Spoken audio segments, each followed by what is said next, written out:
The next morning, Beris entered the great hall. The scent of stale ale and lingering smoke from the hearth hung in the air. The hall was mostly quiet, save for the shuffling of a few attendants moving carefully, mindful of those still recovering from the previous night's revelry.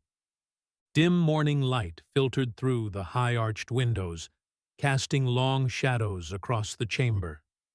Empty goblets and discarded trenchers littered the long tables, remnants of the prior evening's feast.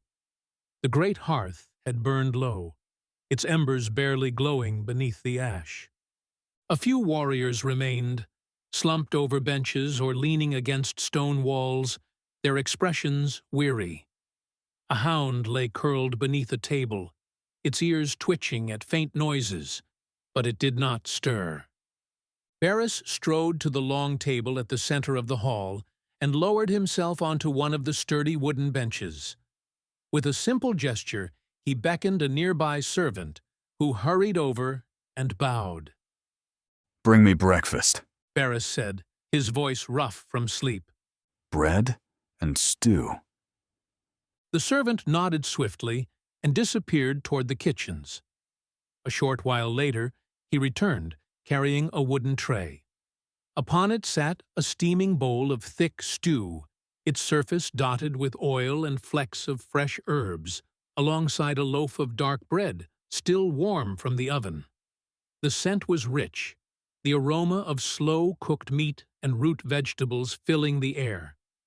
Beris tore a piece of bread free, dipping it into the stew before taking a bite. The warmth spread through him, steadying his thoughts as he ate in silence, listening to the quiet sounds of the waking keep around him. His mind drifted back to the map and the questions it raised. He had resources at his disposal: his mages, the scholars in his service, and the records kept in the keep's library. If these symbols were ancient, there was a chance the tomes in his collection held some reference to them. The mages who maintained the portal room were well versed in arcane knowledge, and at least one of them had experience deciphering forgotten scripts. There was also Samacon. If anyone would recognize obscure markings, it would be the Drow, with his hunger for knowledge and vast experience with forgotten lore. Beris wished he could consult him, as Samacon made occasional visits to the keep, often appearing without warning between his expeditions. However, it had been some time since his last visit, likely off on one of his many research pursuits. He had a habit of disappearing for long stretches of time, only to return without warning, his mind filled with newfound secrets, and his pack weighed down by ancient relics and forbidden texts. It was his nature to seek, to push beyond the edges of what others deemed safe. Beris respected that about him, knowing that his pursuits often took him far from the keep, driven by an insatiable thirst for knowledge that few could match. He could send riders to inquire after him, but if Samacon was truly engrossed in something, no message would reach him before he was ready to be found. His thoughts shifted to his grandfather. Garrick Bladestein's knowledge was not born from scholarly study, but from a lifetime of battle and adventure, earned through blood and conquest across countless realms. He had sought out danger where others turned away, pushing into forgotten ruins, forbidden plains, and ancient battlefields in search of power and worthy foes. His knowledge rivaled that of the greatest scholars, but it had been carved into him through battle, through the echoes of dying gods and the remnants of lost ages. It had been earned through first-hand experience, gathered from wandering the forgotten corners of the world, speaking with those who lingered on the fringes of history, and uncovering secrets buried by time itself. Even now, bound within the gem that rested in Beris's possession, his insight remained sharp, untouched by time or confinement. He had witnessed things that defied reason, brushed against ancient truths that could challenge one's understanding of the world. Beris exhaled his fingers idly tapping against the wooden table. He glanced down at his meal, realizing that he hadn't taken another bite since his thoughts had drifted. The stew had cooled slightly, the steam no longer rising as thickly from the bowl. With a shake of his head, he tore off another piece of bread and dipped it into the broth, forcing himself to refocus. As he lifted the bread to his mouth, a prickling sensation at the back of his neck made him pause. His gaze flicked across the hall, landing on a servant standing near the far wall. The young man's eyes were fixed on him, his expression unreadable. It wasn't the wary glance of an attendant awaiting orders, nor the fleeting curiosity of a passer-by. Beris set his bread down, his fingers curling slightly against the wooden table. The unease creeping up his spine was not unfounded. He had learned long ago to trust such instincts. The servant did not move, his gaze unwavering, but it was not the neutral, unassuming look of an attendant awaiting orders. It was something else entirely, something wrong. There was a sharpness in his eyes, a quiet menace, a gaze that lingered just a moment too long, carrying an almost murderous intent. Slowly, Beris pushed his bowl aside and leaned back, his keen eyes locked on the stranger. "You there?" He called, his voice firm but measured. But just as Beris leaned forward, someone passed between them, a hulking warrior, stretching as he roused himself from sleep, his body momentarily obscuring Beris's view. When the warrior moved on, the servant was no longer there. Beris's eyes darted around the hall, scanning the chamber for any sign of the man. There had been no sound of hurried footsteps, no flicker of movement in his periphery. One moment the servant had stood before him, and the next he was simply gone. Beris's breath came slow and measured as he straightened in his seat. He turned his head, sweeping his gaze across the vast hall. The lingering warriors continued their quiet conversations. The servants moved about their duties, but none seemed to acknowledge the man's sudden disappearance. It was as if he had never been there at all. He exhaled and rubbed a hand over his face. Perhaps the weariness of his journey the day before was playing tricks on his mind. It had been a hard journey, and exhaustion had a way of making shadows seem longer than they were. He shook his head slightly, forcing himself to let go of the uneasy feeling. There was no point in chasing ghosts. With a quiet sigh, Beris reached for his bowl and tore another piece of bread free, dipping it into the thick broth. The stew had cooled, but it was still hearty and filling. He focused on eating, letting the warmth of the meal settle him. The hall around him carried on as usual, the slow stirrings of the waking keep returning to their steady rhythm. By the time he finished, he felt more grounded, the lingering unease dulling to a quiet whisper in the back of his mind. He wiped his hands on a cloth, pushed the empty bowl away, and leaned back against the bench, allowing himself a moment to clear his mind. His thoughts returned to the kobold map, the strange symbols, the distorted locations. It had remained a mystery since it came into his possession, and now, with everything that had happened, he felt the need to take another look at it. The scholars in the library might recognize the symbols, or one of the mages in the portal room could provide insight. Rising from his seat, Beris adjusted the sword at his hip and made for the exit of the great hall. Before he could step through the doorway, his treasurer intercepted him, a ledger clutched in his hands.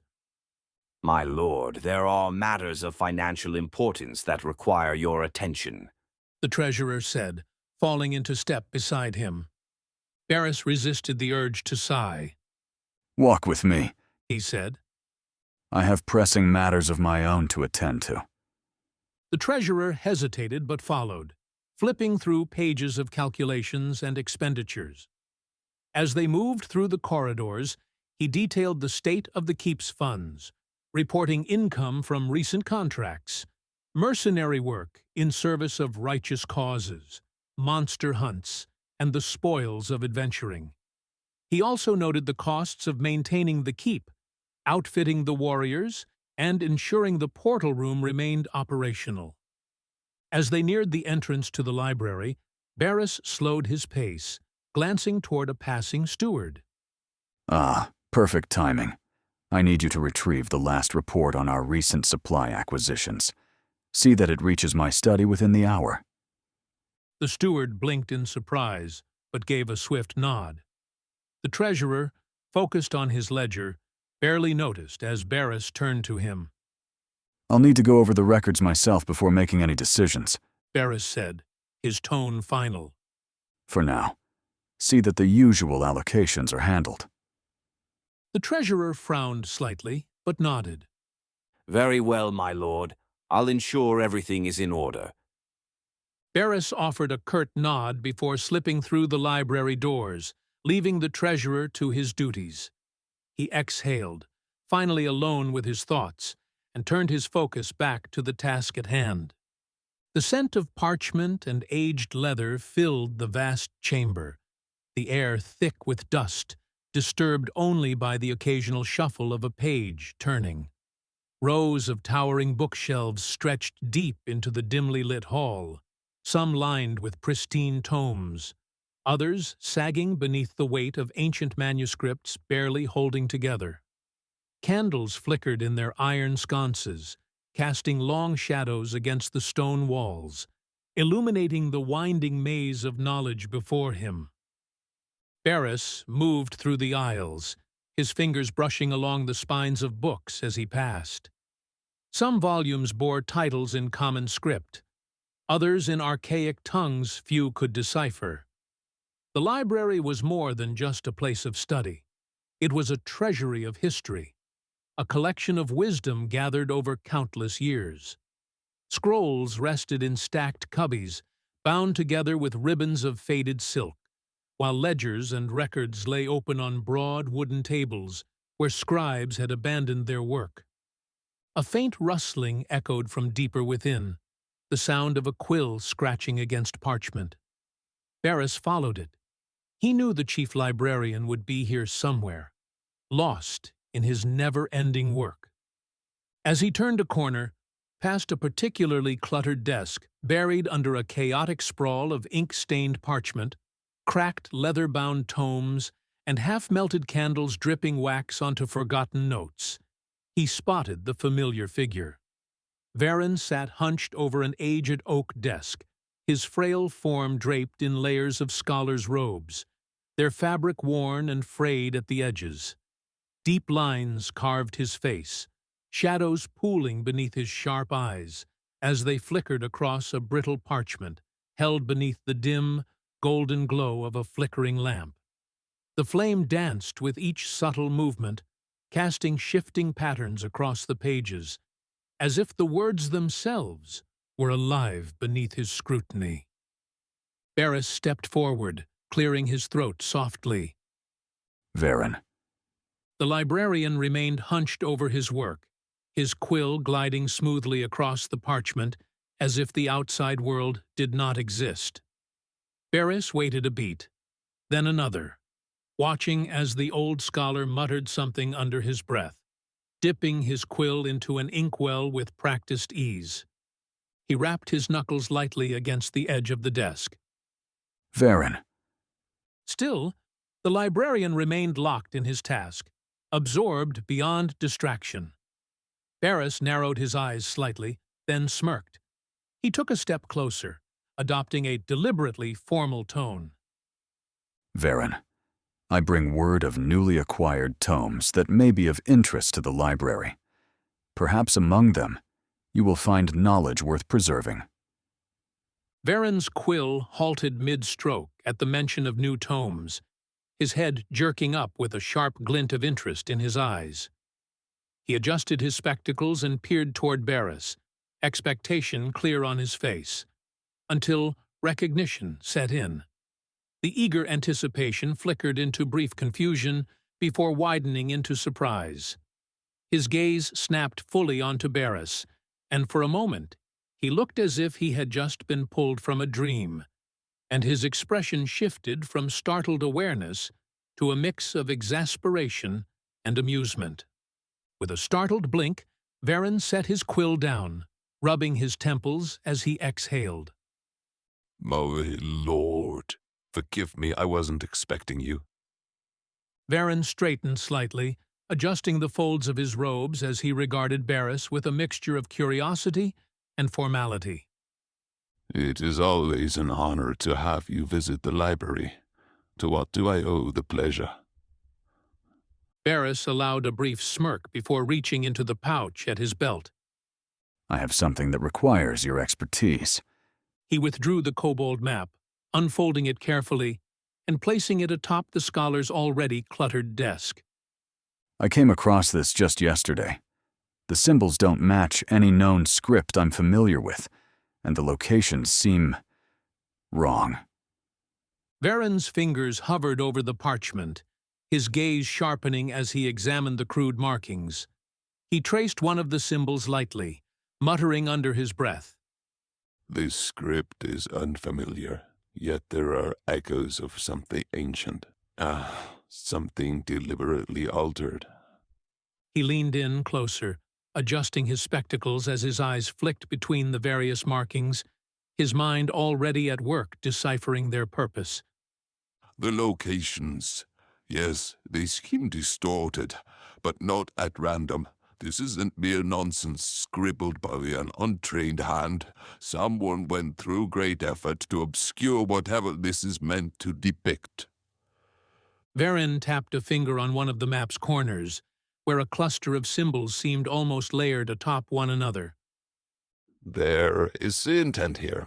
Perhaps a cipher, or a code meant to mislead. Whoever created this did not want the information easily uncovered. He sat back, folding his hands together.